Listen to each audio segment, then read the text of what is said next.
C'était au camp meeting du mois d'août. Donc l'ancien Tess avait fait un camp meeting au mois d'août. Et en fait, elle a vraiment traité en profondeur le sujet de l'homosexualité, notamment dans la vidéo numéro 7. D'accord ? Donc je vous invite vraiment à la revoir. C'est une vidéo que j'ai lu et relu la transcription, si bien même que ce matin, je regardais mes notes et j'ai vu que j'avais imprimé 5 fois. Donc c'est pour vous dire le nombre de fois que je l'ai lu et le relu. Dans cette vidéo, en fait, ce qu'elle fait, c'est que en fait, elle balaye un petit peu tous les versets bibliques. Elle va de l'Ancien Testament au Nouveau Testament. Mais en fait, elle y va vraiment de façon assez rapide. Ce qu'on va faire aujourd'hui, ce matin, c'est qu'en fait, moi, j'ai choisi un verset. Donc, on va s'arrêter sur le verset et on va comprendre la méthodologie, comprendre la structure, et on va le faire tous ensemble. D'accord ? Le verset que j'ai choisi, c'est le verset d'1 Corinthiens 6, versets 9 et 10. Donc, je pense que ça rentre dans la catégorie des textes problématiques, puisqu'il est dit... alors, je vous ai donné deux... Ah oui. Est-ce qu'on peut mettre la diapo numéro, du coup, 3 ? Alors, est-ce que tout le monde a bien compris la question qui était posée, ou est-ce qu'il faut la remettre ? Voilà, donc ça c'était la question qui était posée. Donc on voit bien en fait que texte biblique, ça revient, d'accord ? Donc c'est vraiment ça en fait le cœur du sujet. Donc on va mettre la diapo suivante. Donc le verset d'un Corinthien, donc j'ai choisi un Corinthien puisque, donc premièrement j'aime beaucoup les épîtres de Paul, parce que je trouve qu'en termes de méthodologie, je trouve que c'est extraordinaire. Lorsque vous lisez ces épîtres, vous voyez vraiment la méthodologie, l'enseignement en parabole, que ce soit l'épître aux Hébreux, l'épître aux Corinthiens. Et donc, j'aime beaucoup l'épître aux Corinthiens, et donc c'est pour ça en fait que j'ai choisi, du coup, ce texte. Donc, je vous ai mis deux versions. Donc, je crois que c'est la version Summer et la version Second, je ne sais plus, oui. Donc, il nous est dit, « Ne savez-vous pas que ceux qui pratiquent l'injustice n'auront aucune part au royaume de Dieu ? Ne vous y trompez pas, il n'y aura point de part dans l'héritage de ce royaume pour les débauchés, les idolâtres, les adultères, les pervers ou les homosexuels, ni pour les voleurs, les avares, pas plus que pour les ivrognes, les calomniateurs ou les malhonnêtes. » D'accord ? Donc on va aller dans la diapo suivante. Donc la diapo suivante, c'est le même verset, mais dans la version second. Donc dans la version second, ils n'ont pas traduit homosexuel, ils ont mis efféminé et infâme. D'accord ? Mais en fait, lorsque vous regardez les versions, notamment la King James ou d'autres versions, c'est vraiment le mot homosexuel qui est décrit. Et on va plus tard regarder en fait, au niveau des Strong et comprendre en fait, les termes qui sont utilisés. Et ça, on va faire ça dans un second temps. Donc je vous ai mis la version seconde, puisque je pense que la plupart d'entre vous, on a des Bibles secondes. Et la première question que je vais vous poser, c'est lorsque vous voyez ce verset, qu'est-ce que vous pouvez dire sur ce verset ? Donc je ne vous demande pas d'interpréter ou de dire ce que vous pensez, mais qu'est-ce que vous voyez en termes de méthodologie, en termes de structure, lorsque vous regardez ce verset. D'accord ? Donc 1 Corinthiens 6, 9 et 10. Qu'est-ce que vous voyez ? Vous avez la parole. Qu'est-ce qui vous frappe ? Donc en termes de méthodologie, est-ce que vous voyez des choses qui sont familières en termes de méthodologie, que vous avez déjà vues? Est-ce que vous arrivez à reconnaître quelque chose? Alors, il y avait Dorian et après, il y a Marilène. Alors, je ne sais pas si c'est ça, mais en tout cas, dans la structure, on voit une répétition de ni, ni, ni, ni, ni. Donc, dans la langue française, on sait que c'est une négation. Donc, ni, ni, ni, c'est pour faire une énumération. Une énumération. Et là, c'est dans la négation. Donc, ça veut dire que tous ceux qu'on va citer, par rapport à la phrase globale, ne rentrent pas dedans. D'accord, très bien. Ok, donc énumération, voilà, ni, ni, ni, ni, très bien. Marilène. Moi, j'ai l'impression de voir une répétition élargissement. On a la première partie du verset qui cite une catégorie de personnes qui sont les injustes. Et ensuite, dans la deuxième partie, on voit comme disait Dorian, il cite plusieurs types de personnes en fait. Et donc j'ai l'impression que c'est une répétition de ce mot injuste qui est détaillé par la suite. Très bien, merci. Est-ce que vous avez entendu ce qu'a dit Marie? Ouais. David sur Zoom. Tu peux parler, David. Tu peux parler. David, tu peux parler? Je vais rajouter un principe par rapport au mot il est élargi dans la deuxième partie du verset. Ok, d'accord.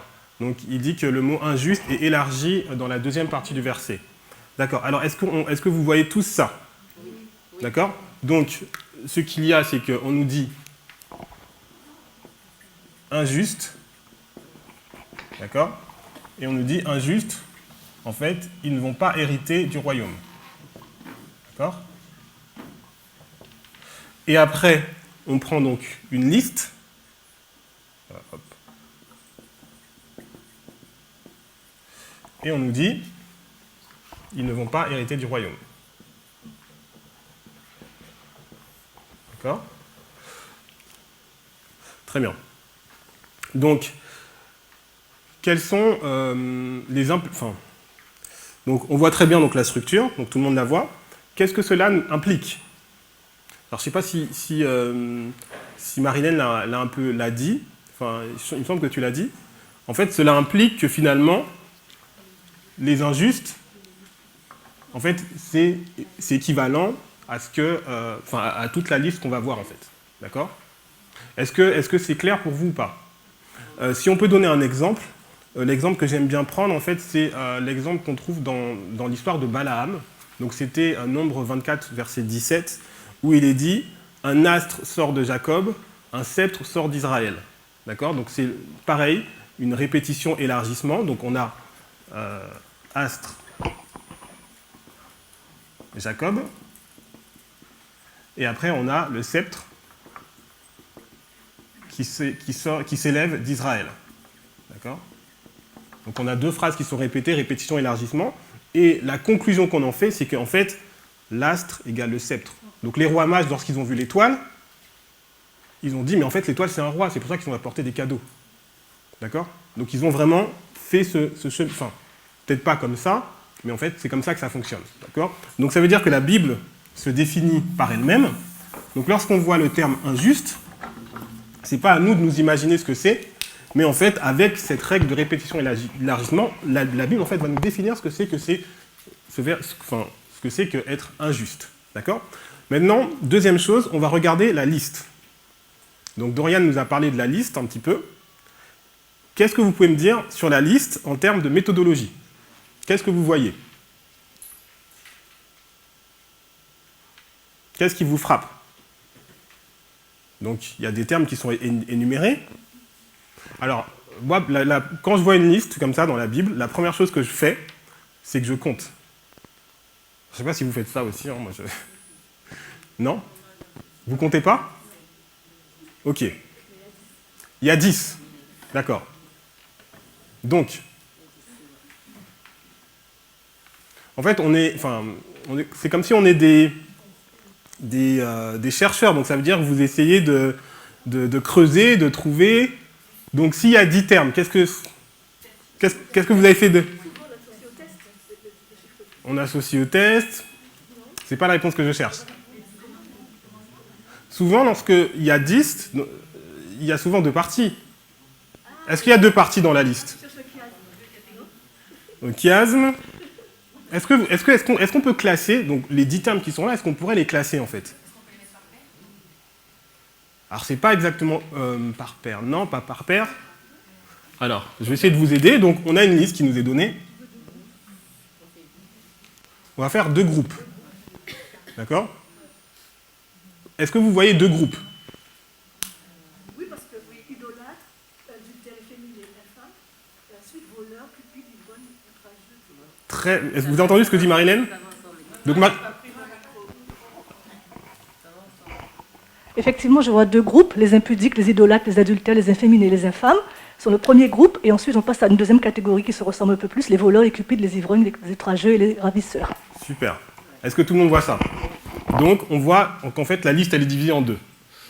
Alors, je ne vais pas tout copier. Donc, impudique, idolâtre, adultère, efféminé. Et après, infâme. Et après, voleur, cupide, ivrogne, outrageux, ravisseur. D'accord, très bien. Donc là, en fait, ce qu'on va voir, c'est que donc ces deux termes-là, efféminé et infâme, on va voir tout à l'heure que c'est ces deux termes qui sont traduits par homosexuel, en fait. D'accord ? Dans d'autres versions. Oui, il y a une question, Sylvia.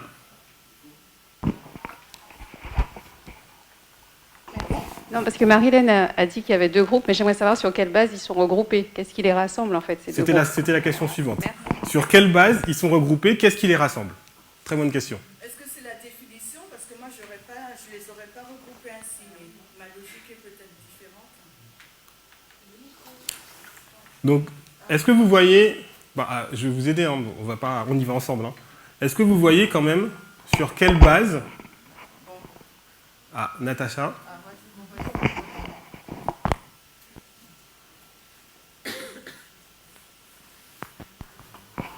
Alors les deux groupes, on voit l'immoralité, mais il y a une qui parle plus d'immoralité liée au sexe. Je ne sais pas si c'est là que tu veux aller. Exactement. Et l'autre, en fait, donc là, les efféminés, les adultères, les infâmes, tout ça, les idolâtres, c'est lié à la sexualité, une immoralité sexuelle. Tandis que l'autre, c'est l'immoralité, mais c'est plus en termes de comportement, de caractère. Voilà. D'accord. Très bien. Est-ce que tout le monde voit ça ? Donc ce qu'on va faire, donc la première liste, c'est l'impudicité, la débauche. Donc en fait, c'est effectivement l'injustice. Donc l'injustice dans le sens ne pas faire ce qui est juste, hein, d'accord, injustice, mais vraiment orientée par rapport à la sexualité, d'accord. Donc je prends une autre couleur, je vais mettre impudicité.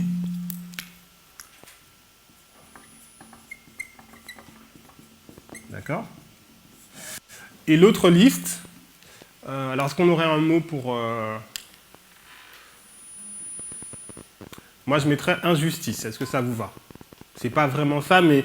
Enfin, voilà, c'est en tout cas pas forcément des péchés qui sont orientés par rapport à la sexualité. Donc, je vais mettre injustice. D'accord ? D'accord ? Alors... donc la clé pour cela, voilà. On va aller sur la diapo numéro 7.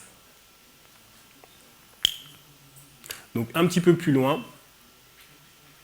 Donc dans le verset 18, il nous est dit « Fuyez l'impudicité, quel autre péché qu'un homme commette, ce péché est hors du corps, mais celui qui se livre à l'impudicité pêche contre son propre corps. » D'accord ? Donc dans ce verset, qu'est-ce que ce verset il nous indique par rapport à cette structure sur la liste qu'on a faite ?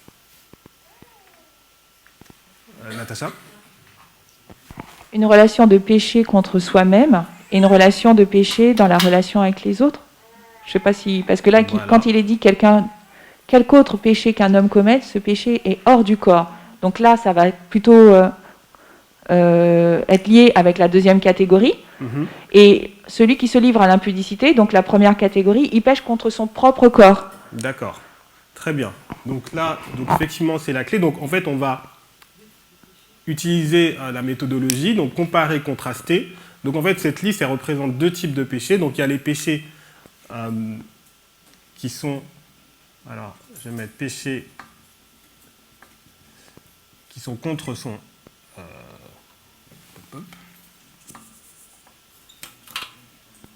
contre son corps et les péchés hors du corps. Hors du corps. Très bien. Est-ce que j'écris assez gros ? Vous voyez ? Ah, vous ne voyez pas très bien ? Bon, je vais devoir réécrire du coup. Ah, le verbe.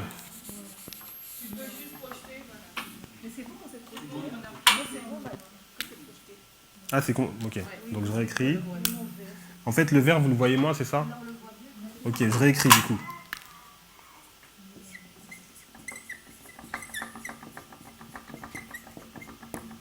Très bien. Donc, voilà.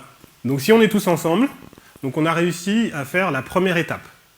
Tu peux résumer Je vais répéter du coup. Donc, la première étape, donc on a regardé le verset, d'accord? On a voulu utiliser la méthodologie, on a regardé la structure du verset, on a reconnu une répétition-élargissement, d'accord? Donc, qui nous a montré finalement que voilà, il y avait une liste de péchés en fait qui était donnée, qui était énumérée, d'accord, qui correspondait à ce qui était l'injustice, liste de péchés.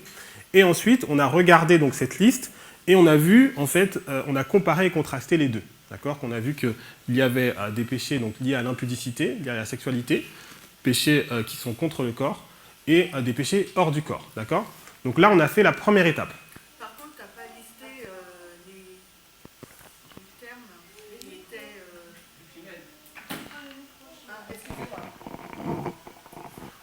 Tu n'as pas listé les péchés qui allaient avec hors du corps et du corps ou...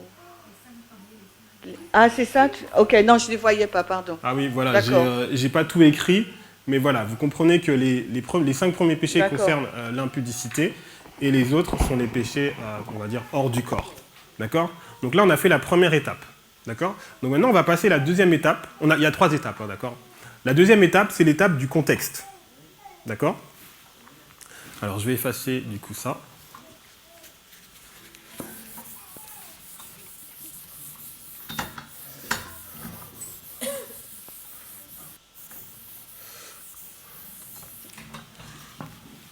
Donc, alors avant cela, il y a quelque chose que je voudrais vous montrer également. Est-ce qu'on peut mettre la diapo 14 ?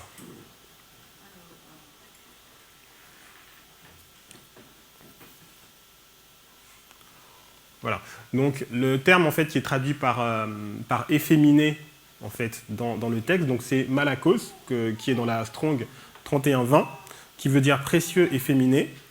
Et la définition, c'est prostituée mâle, un garçon qui a des relations homosexuelles avec un homme, mais dans le sens passif.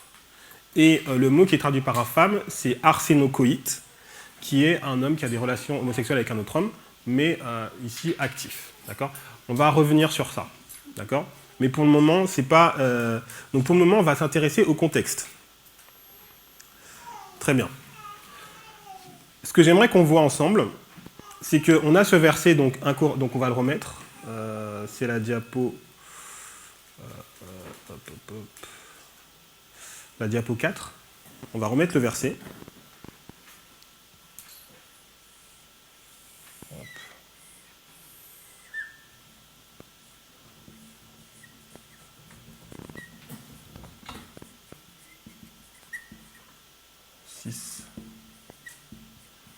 Donc on a 1 Corinthiens 6, 9 à 10. Donc maintenant, ce que j'aimerais, c'est qu'on puisse s'intéresser au contexte. D'accord ? Donc lorsque je dis qu'au contexte, c'est-à-dire que ce verset, en fait, il ne sort pas de nulle part. En fait, il y a tout un cheminement, il y a tout un raisonnement, il y a toute une structure que j'aimerais qu'on voit. D'accord ? Ensemble. Alors, je vais dessiner 2 boîtes. Alors, vous vous souvenez qu'on avait vu qu'on avait une liste avec, voilà, ce que j'appellerais donc impudicité, qui était contre le corps, et je vais mettre injustice. Et les péchés hors du corps. Voilà. Très bien. Alors, je vais dessiner 2 boîtes. Hop.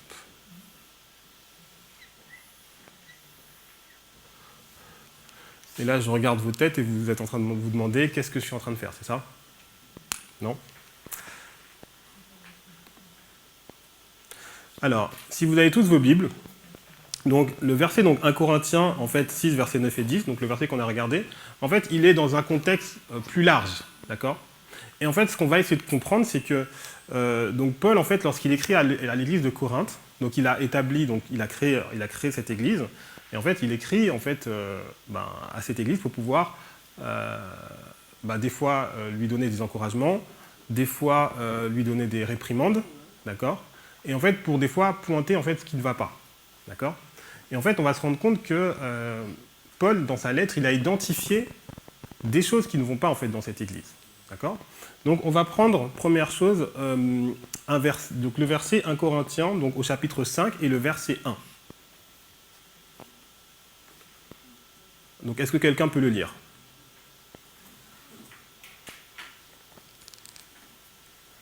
On entend dire, généralement, qu'il y a parmi vous de l'impudicité, et une impudicité telle qu'elle se rencontre pas même chez les païens. C'est au point que l'un de vous a la femme de son père. D'accord. Donc, en fait, qu'est-ce que vous voyez ici? Quel est le problème, en fait, que Paul il est en train de, d'aborder ici? Quel est le problème, en fait, qu'il est en train de voir, du coup, chez les Corinthiens? Donc voilà, donc inceste, adultère, en fait, c'est de l'impudicité. D'accord? Donc je vais mettre ici. Alors vous avez différents types de traductions, mais en fait, ce qu'on voit, c'est qu'il y a en fait de la débauche ou de l'impudicité. D'accord? Et en fait, ce que Paul va leur reprocher, c'est qu'il va leur dire, mais vous avez ça, et en fait, vous êtes dans l'orgueil par rapport à ça. D'accord? Donc, on ne va pas tout lire. Si on prend à partir du verset 6, d'accord? Il va leur dire, c'est bien à tort que vous vous glorifiez, ne savez-vous pas qu'un peu de levain fait lever toute la pâte? Donc, en fait, il va prendre une parabole ici, donc la parabole, une image, parabole du levain, et il va montrer que lorsque vous mettez du levain dans une pâte, en fait, elle a un effet sur l'ensemble, en fait, d'accord? Elle va donc faire lever toute la pâte, et là, il va leur dire, mais si ce problème-là, on ne le traite pas, en fait, il va impacter aussi, en fait, toute l'Église, en fait, d'accord? Donc, en fait, il est vraiment en train de leur dire ça. Donc, on va aller un petit peu vite, mais ce que j'aimerais que vous voyez, c'est que donc c'était le verset 6.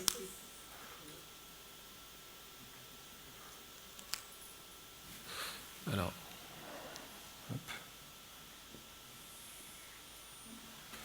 En fait, on va avoir une première partie, donc qui est la partie donc des versets 1 à 5. Où en fait il va mettre le doigt sur le problème qui est l'impudicité. Et après, du verset 6 à 8, il va utiliser une image, donc l'image du levain et de la pâte, pour leur montrer qu'en fait il faut pas se glorifier, parce que la pâte, pour leur montrer en fait qu'il faut vraiment traiter ce problème qui va, je trouve pas le mot, mais il faut vraiment qu'ils traitent ce problème. Voilà, qui va gangréner, qui va impacter tout l'ensemble. D'accord? Donc est-ce que vous voyez? Donc ici, en fait, on va parler d'impudicité. Donc on est d'accord? Alors maintenant, on va aller donc au chapitre 6. D'accord? Et donc est-ce que quelqu'un peut me lire? Donc c'est la diapo numéro 9. Est-ce qu'on peut me lire le verset 1 et 2?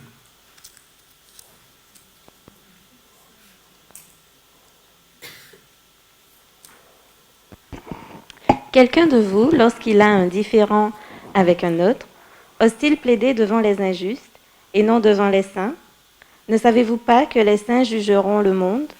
Et si c'est par vous que le monde est jugé, êtes-vous indigne de rendre les moindres jugements? D'accord, très bien. Donc qu'est-ce que vous voyez ici?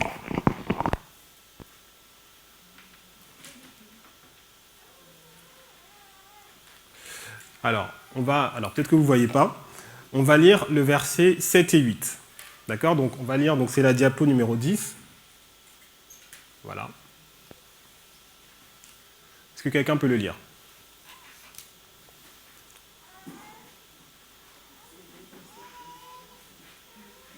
Alors je vais le lire. Donc c'est déjà certes un défaut chez vous que d'avoir des procès les uns avec les autres. Pourquoi ne souffrez-vous pas plutôt quelque injustice? Pourquoi vous ne vous laissez pas plutôt dépouiller? Mais c'est vous qui commettez l'injustice et qui dépouillez, et c'est envers des frères que vous agissez de la sorte. Donc là, en fait, tout est résumé dans ce verset. Donc qu'est-ce que Paul il est en train de leur dire? Vous commettez quoi? L'injustice. Donc,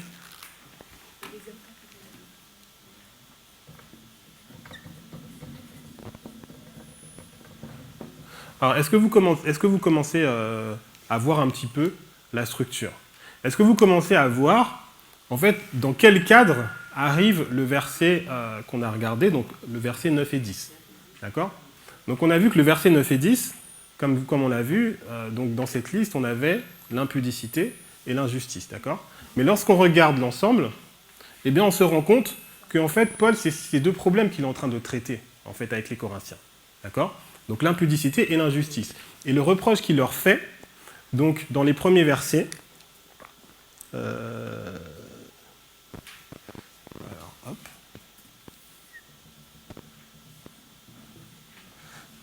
Petit verset. Très bien.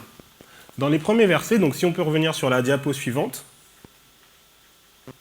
le reproche qu'il va leur faire, c'est qu'il va leur dire comment ça se fait que lorsque vous avez des différends entre vous, vous allez voir des incroyants et vous allez plaider devant eux. Et il leur dit, mais c'est pas normal parce que, en fait, c'est vous qui allez juger. Enfin, lorsqu'on sera au ciel, c'est nous qui allons juger, du coup, les réprouver, les méchants.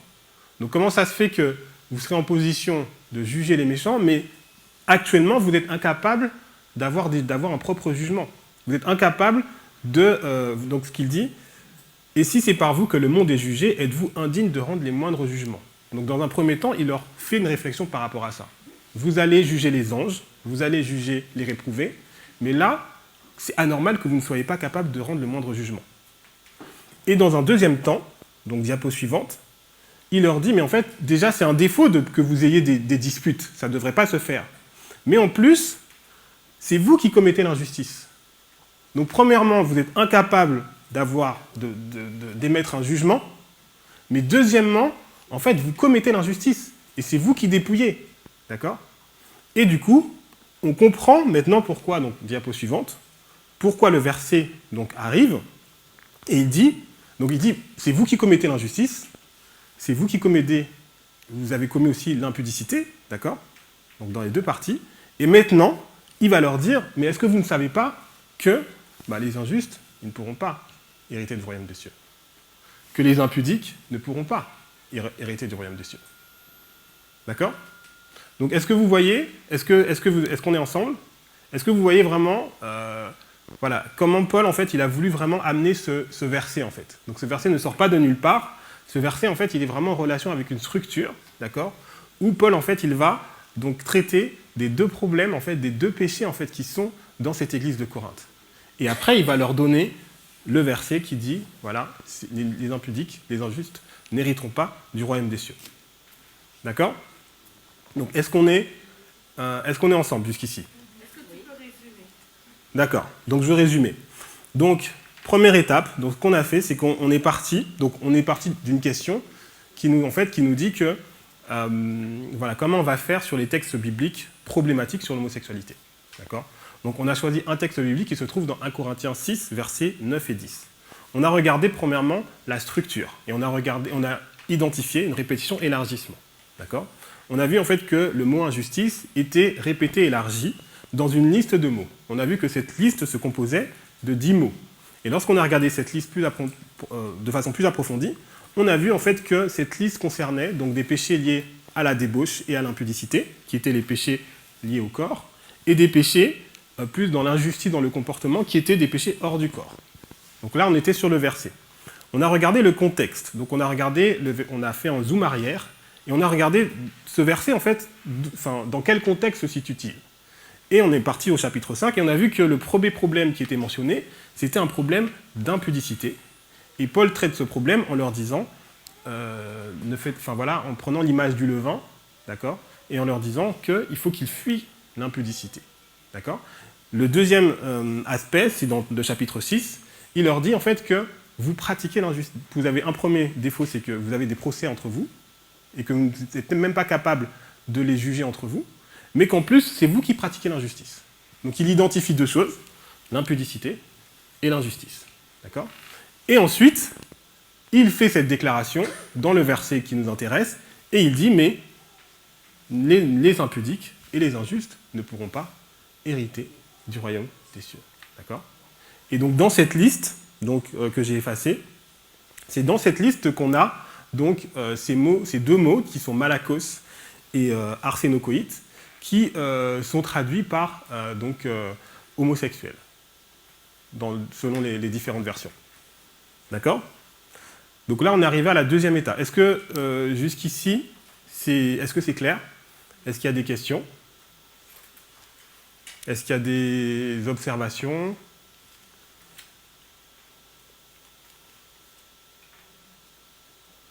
Oui, non? Pas de questions? C'est clair. C'est clair? Très bien. Alors,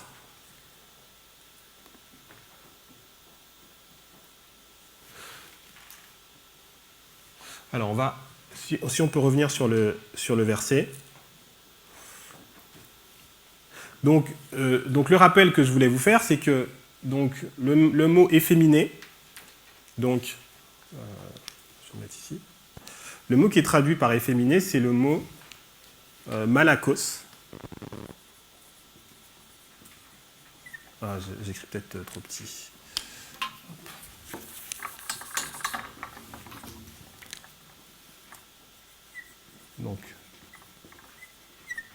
Donc malakos, qui est la Strong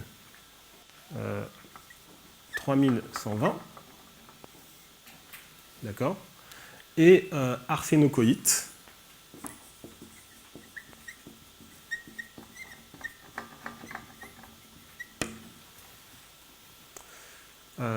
qui est la Strong G733. Très bien. Alors maintenant, on va passer à la troisième étape. Et donc, comme je vous ai dit, il y a donc, le camp meeting en fait, du mois d'août 2021. Donc c'est vraiment le camp meeting où il y a toutes les vidéos qui ont été faites sur le sujet de l'homosexualité. La vidéo numéro 7 donc, concerne les textes bibliques. Et il y a une phrase en fait qui m'a beaucoup fait réfléchir et qui m'a, je ne sais pas comment expliquer, mais qui tourne en boucle dans ma tête par rapport à ce camp meeting. Donc une phrase que l'ancientesse va donner, que je vais vous mettre ici. Et je vais vous demander en fait ce que vous pensez de cette déclaration. Donc on est sur la diapo numéro 12.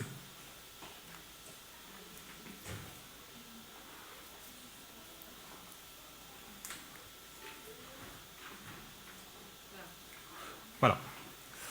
Donc, à un moment dans la vidéo, l'ancientesse nous dit « Nous avons passé la plupart de ce camp meeting à démontrer que le modèle de l'homme supérieur à la femme est ce qui a empêché le mariage gay et a formé la structure de l'homophobie qui est reliée au mode antique. » Alors, prenez le temps on va relire encore, parce qu'il faut prendre le temps de comprendre ce qui est dit là, en fait. Nous avons passé la plupart de ce camp meeting à démontrer que le modèle de l'homme supérieur à la femme est ce qui a empêché le mariage gay et a formé la structure de l'homophobie qui est reliée au monde antique. Qu'est-ce que vous comprenez de cette phrase?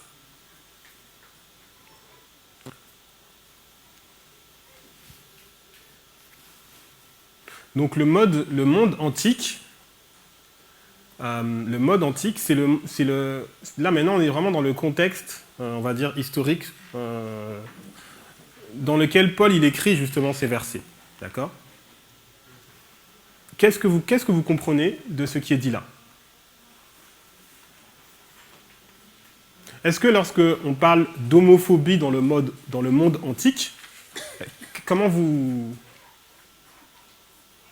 Est-ce que ça vous choque d'entendre parler d'homophobie dans le monde antique? Ça vous surprend? Moi, personnellement, ça m'a surpris parce que moi, j'avais l'image du monde antique où, effectivement, les relations homosexuelles étaient quand même quelque chose de... Enfin, on le voit lorsqu'on voit les œuvres d'art, les structures, c'est pas quelque chose d'étrange. Donc moi, quand j'ai vu ce mot homophobie relié au monde antique, ça m'a un peu surpris, en fait. De prime abord, je pense qu'effectivement, si on n'avait pas eu tout le développement qu'on a fait tous ces derniers temps, notamment lorsqu'on est retourné dans l'Antiquité, etc., on aurait eu effectivement cette impression que tu as eue. Mais après tout le développement historique qu'on a fait, on se rend compte effectivement que ça parle en fait, que l'homophobie se retrouve bien dans le monde antique. D'accord. Est-ce que pour vous, l'homophobie se retrouvait dans le monde antique? Non? Alors. Donc, maintenant, on va faire un petit peu de contexte. Et on va donc aller sur la diapo 14. Donc, ce qu'on va essayer de comprendre, c'est le contexte, en fait, dans lequel Paul, justement, écrivait, donc, lorsqu'il parle de ses relations donc, homosexuelles, le contexte dans lequel il écrivait.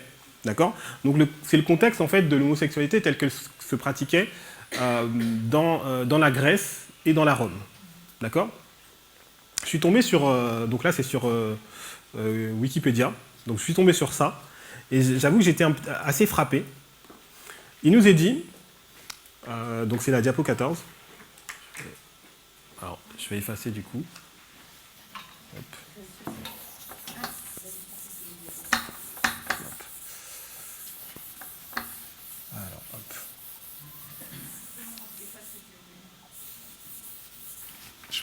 Je peux effacer?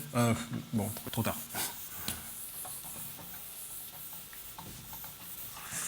Ok, très bien. Combien de temps il me reste? Ok, très bien.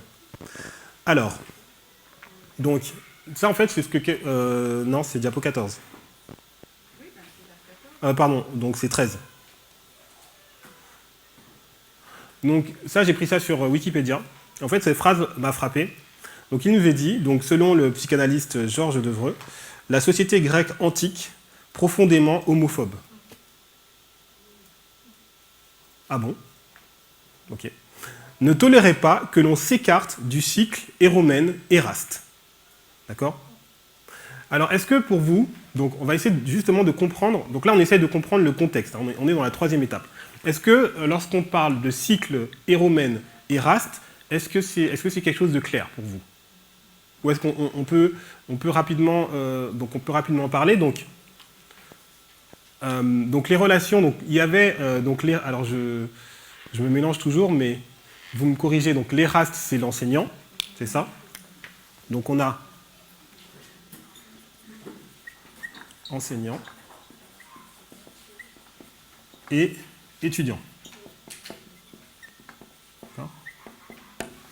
Donc l'enseignant c'est l'éraste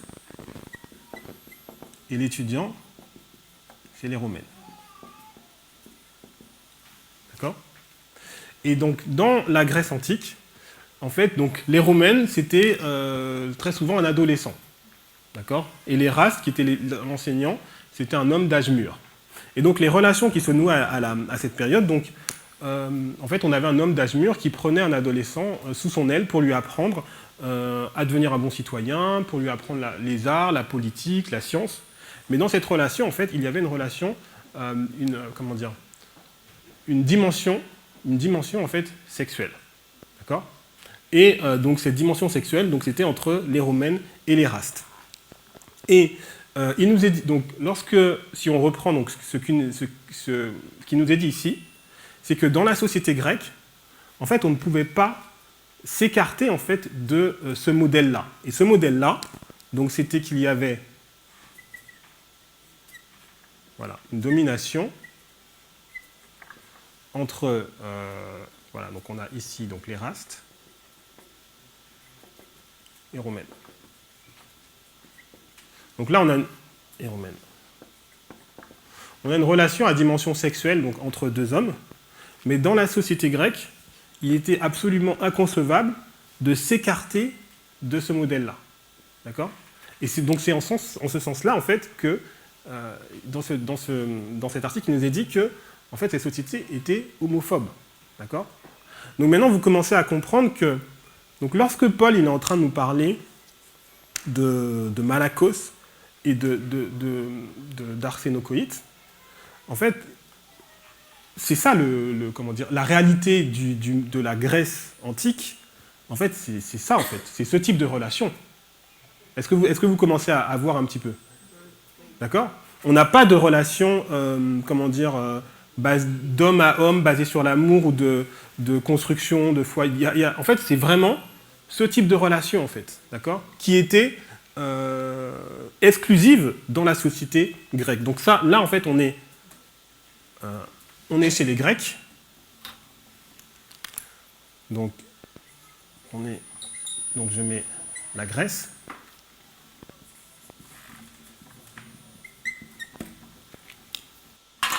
Donc chez les Romains, donc on va aller sur, donc logiquement c'est la diapo suivante. Non, c'est pas la diapo suivante, c'est la diapo numéro 16. Donc comment ça se passait chez les Romains? Ouais.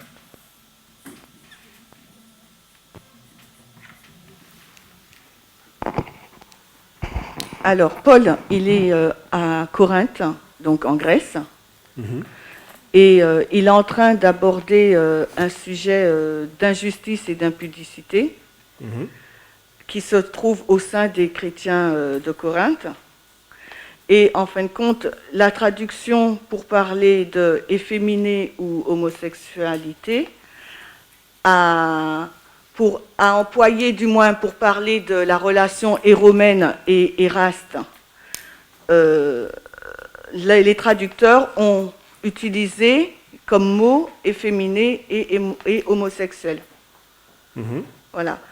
Et ce que l'histoire nous montre, c'est que dans la société grecque, il n'y avait pas de relation homosexuelle telle que nous l'entendons aujourd'hui, basée sur l'amour. Voilà. Donc, c'est ce que tu es en train de dire? Voilà, effectivement, c'est ce que je suis en train de dire. Donc, en fait, Paul, Paul, il utilise deux termes. Donc, il utilise arsenokoïte.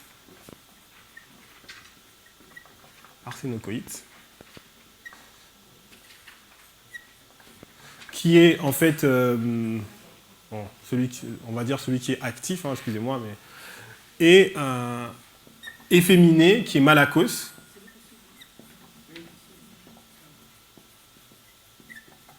Voilà, celui qui est passif. D'accord?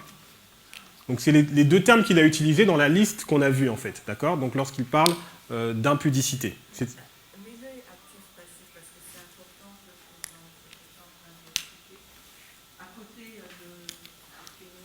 Donc, actif, passif. D'accord? Voilà, toujours. Donc, on a vu que Paul, en fait, c'est les deux mots qu'il va utiliser. D'accord? Donc, arsenokoïte, malakos, actif, passif, dans une relation dominant-dominé. D'accord? Maintenant, on a regardé le contexte de l'époque, d'accord? Et dans le contexte de l'époque, c'est exclusivement comme ça, en fait. Donc, en Grèce, c'est ce qu'on appelle l'Éraste et l'Éromène. Donc, l'Éraste, c'est l'enseignant, l'Éromène, c'est l'étudiant. Une relation, voilà, pour développer, enfin, faire grandir un adolescent, un jeune homme, mais avec une dimension sexuelle, d'accord? Donc, c'était ça. Et chez les Romains, donc, si on va sur la diapo numéro 16,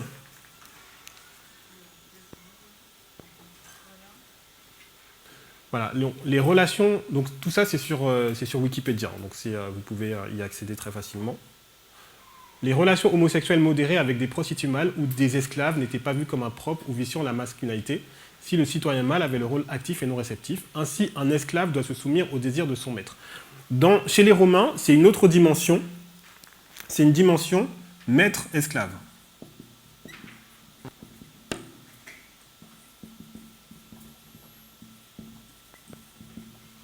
D'accord? Est-ce que c'est clair? Ouais? D'accord. Donc, chez les Grecs, chez les Romains, en fait, c'est cette dimension-là, en fait. La question, en fait, le cœur du sujet, le cœur du sujet, si on reprend... alors, juste avant, on va aller sur la diapo précédente, la diapo 15. Est-ce que quelqu'un peut me parler de... donc c'est Jim Arthur et je crois que c'est Jem Obergefell. Qui peut me parler de ces deux hommes?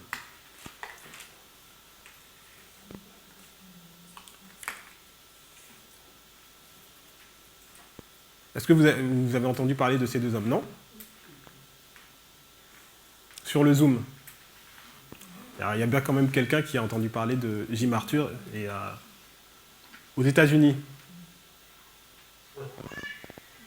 Ah. Personne? Vas-y. Ah.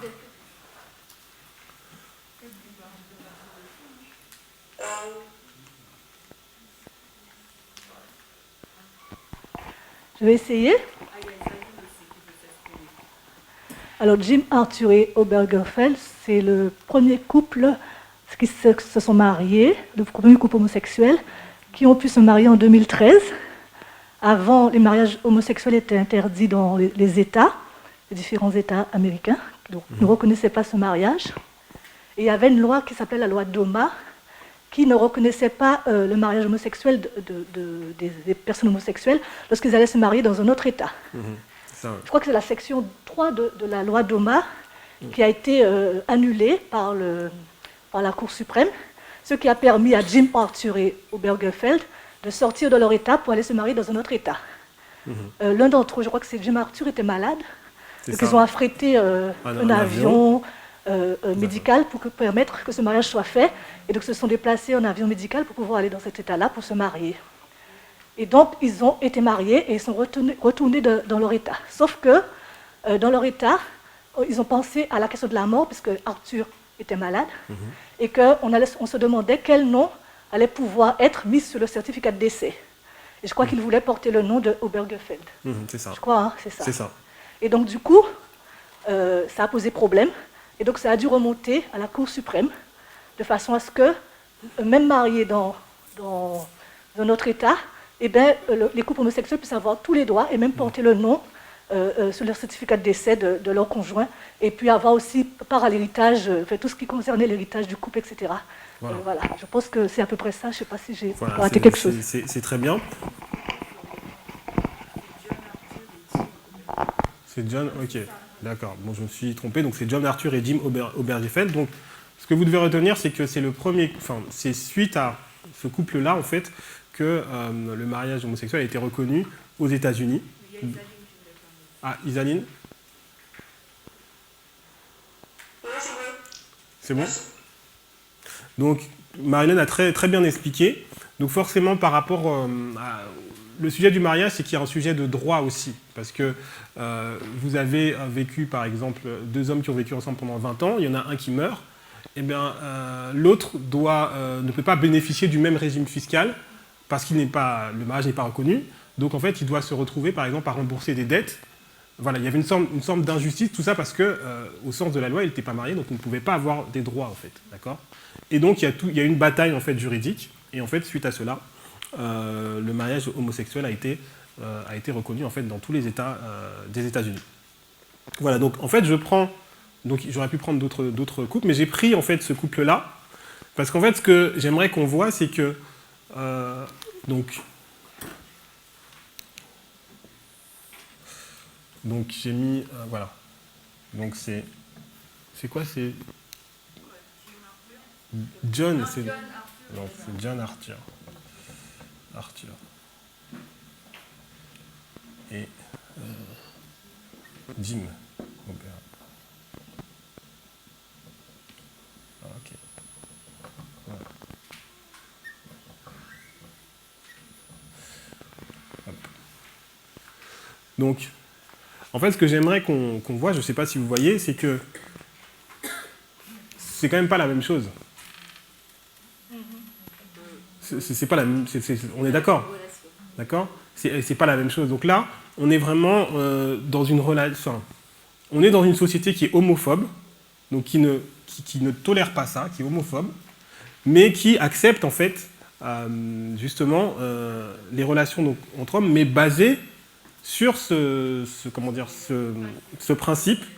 Et ce qui m'a marqué aussi dans la citation, c'est que si on peut revenir sur la diapo 13, il parle de cycle éromène, éraste. En fait, c'est un cycle. Pourquoi c'est un cycle? Parce que lui, donc ça c'est un homme mûr, et lui c'est un adolescent. Mais quand il va grandir, quand il va devenir un homme mûr, cet éromène, il va devenir Éraste, en fait. D'accord ? Et il va prendre un éromène qui va grandir, et en fait, c'est un cycle qui se perpétue. Et en fait, on ne peut pas sortir de ce cycle, en fait. D'accord ? Mais j'aimerais qu'on voit que c'est pas la même chose. Donc, ce couple-là, c'est un couple, voilà, qui, donc depuis de 20 ans, donc il s'aimait depuis 20 ans. Et donc, il y en a, comme on a vu, hein, il y en a un qui allait mourir, et il s'est posé la question du mariage par rapport au droit, tout ça. D'accord ? Mais est-ce qu'on est d'accord que, en fait, on n'est pas dans la même situation ? Ouais.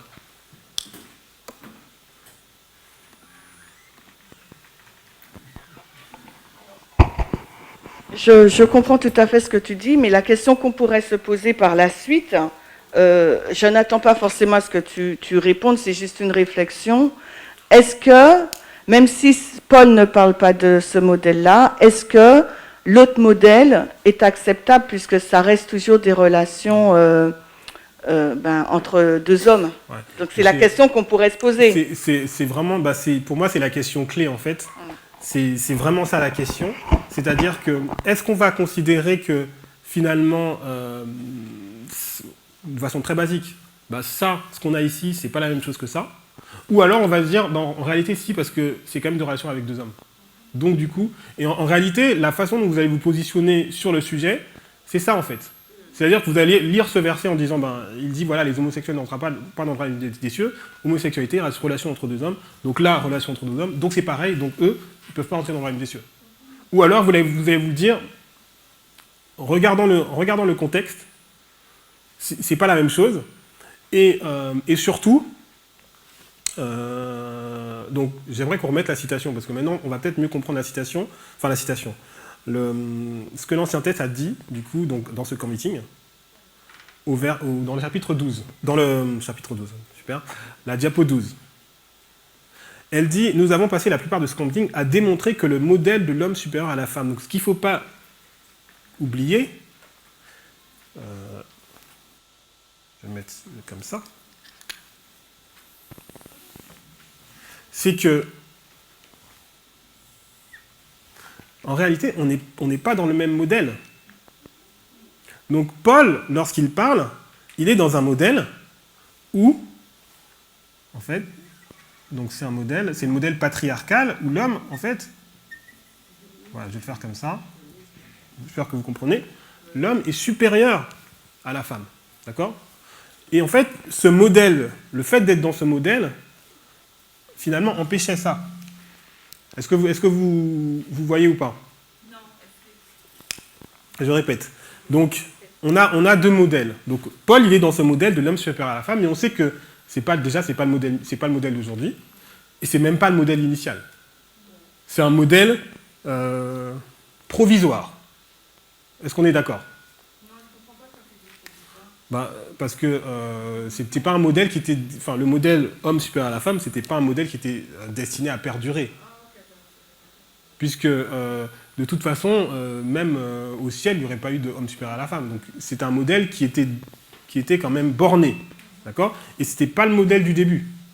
Donc, c'est un modèle provisoire. D'accord? Donc, je vais mettre... Donc, c'est le modèle provisoire, qui n'est pas, en fait, le modèle, finalement, que Dieu avait voulu. Et la restauration, c'est de revenir sur un modèle d'égalité. Ok? Donc, si on remet... Donc, on va remettre la citation, enfin, la déclaration. Je sais pas. Donc, elle nous dit... Ah, il y a une question. Vas-y. Comment on sait que le terme homosexuel, il est arrivé bien tard, avec une définition à laquelle on a associé, donc une orientation sexuelle et une attirance ou des sentiments amoureux d'une personne du même sexe. Est-ce qu'on n'a pas est-ce que le terme qui a été inventé au XIXe siècle n'a pas été associé à une situation qui ne correspondait pas en termes de définition? Parce que est-ce que du coup, le modèle grec et le modèle romain, le fait qu'on ait associé le terme homosexuel, il n'était pas adapté en fait à la situation? Donc est-ce que c'est vraiment des relations homosexuelles? Alors, on dit homosexuel parce que c'est le langage aujourd'hui, mais en fait on ne devrait pas utiliser le terme homosexuel, mais plutôt relation c'est comment? Homo-héros... Non, c'est pas ça.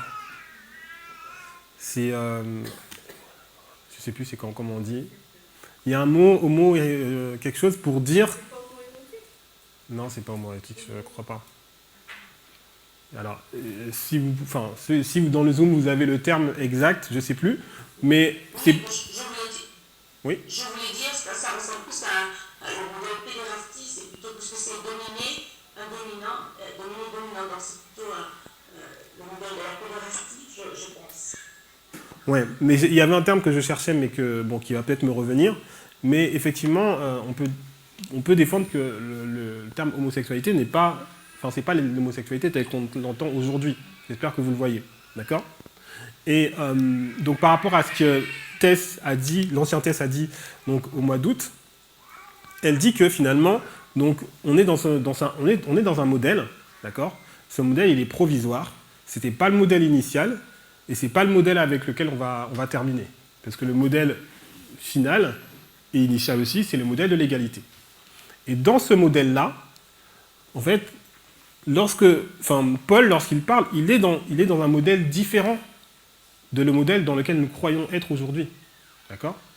Et donc, ce modèle-là, en fait, il produit aussi, quelque part, je ne sais pas si vous voyez ce que je veux dire, mais ce modèle-là, il produit ça, quelque part, en fait. On va revoir... Un modèle de domination. Alors...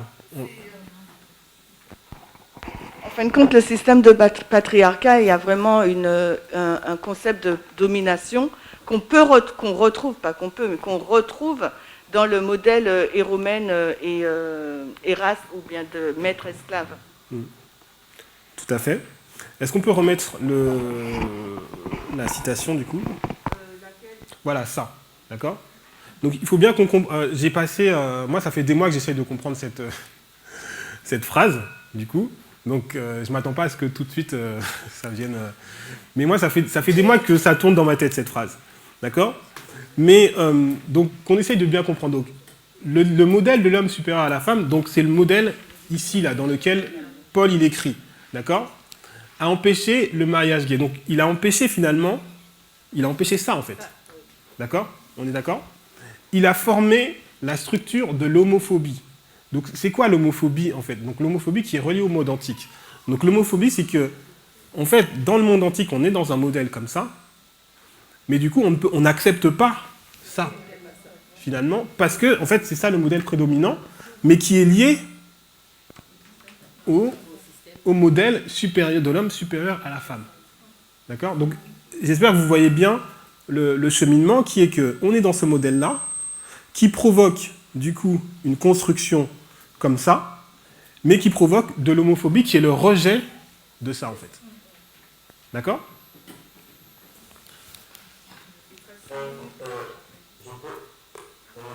David, vas-y. On peut identifier en fait cette deuxième partie, la relation homme-femme dans l'école de Paul, au fait que la femme soit passive. J'ai pas compris. Alors, on pourrait, donc, à cette époque-là, on identifiait le fait que la femme soit au-dessus de l'homme,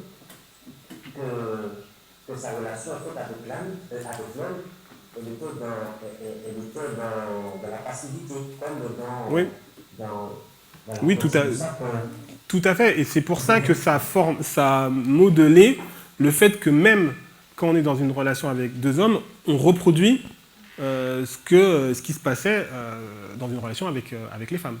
Donc il y avait une domination là, donc du coup il y a une domination là en fait. D'accord? Donc maintenant, ce qu'il faut qu'on comprenne bien... Ouais. Il y a un commentaire sur le Zoom, Pascal, IJB. Relation homosexuelle à l'époque de Paul. La relation homosexuelle à l'époque de Paul est unique car c'est une relation dominant-dominé. Aujourd'hui, ce modèle, s'il concerne homme-homme ou femme-femme et même homme-femme, est un modèle unique. C'est l'égalité qui doit régner dans toutes les relations. J'ai pas... En fin de compte, ce qu'elle dit, c'est le système patriarcal dominé-dominant est un modèle ini qui ne reflète pas l'égalité. L'égalité, c'est quel que soit le type de relation que tu as, homme-homme ou femme-femme ou homme et femme, ça doit être basé sur l'égalité. Ok, très bien. Est-ce qu'il y a d'autres interventions? Non, sur le Zoom, non.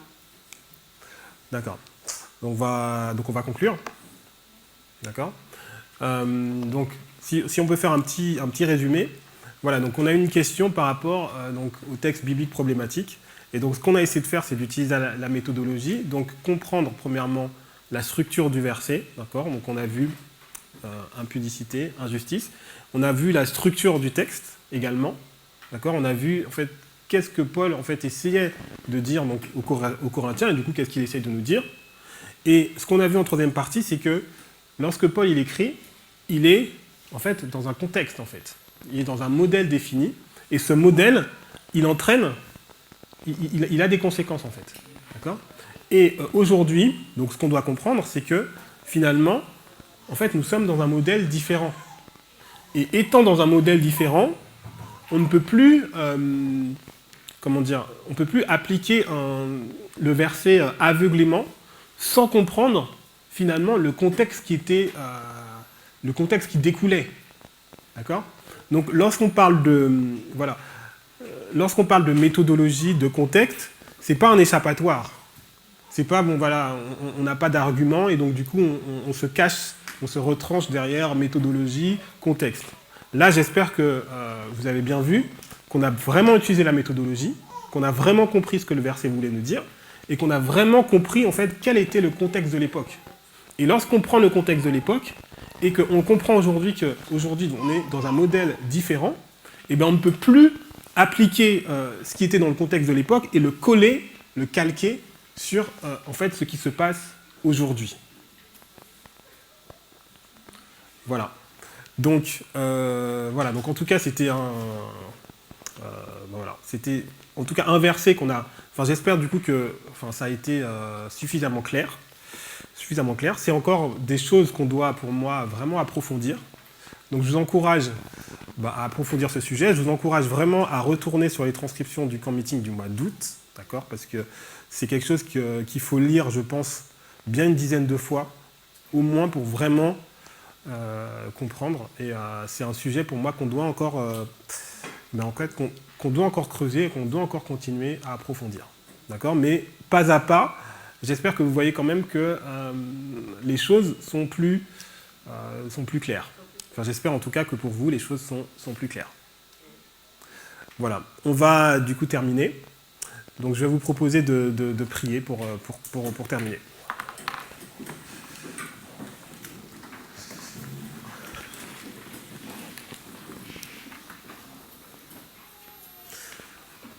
Éternel notre Dieu, nous voulons te remercier pour le privilège que tu nous donnes de pouvoir donc, nous réunir en ce lieu. Seigneur, nous te remercions pour l'opportunité que tu nous donnes aussi d'étudier ta parole. Seigneur, merci pour les outils que tu nous donnes. Merci pour la méthodologie. Merci pour toutes ces lumières que pour cette façon dont tu nous corriges, Seigneur, tu nous instruis. Et nous voulons te louer sur ça, pour cela. Que tu puisses, Seigneur, être avec nous pendant le restant de ces moments que nous passons ensemble. Au nom de Jésus. Amen.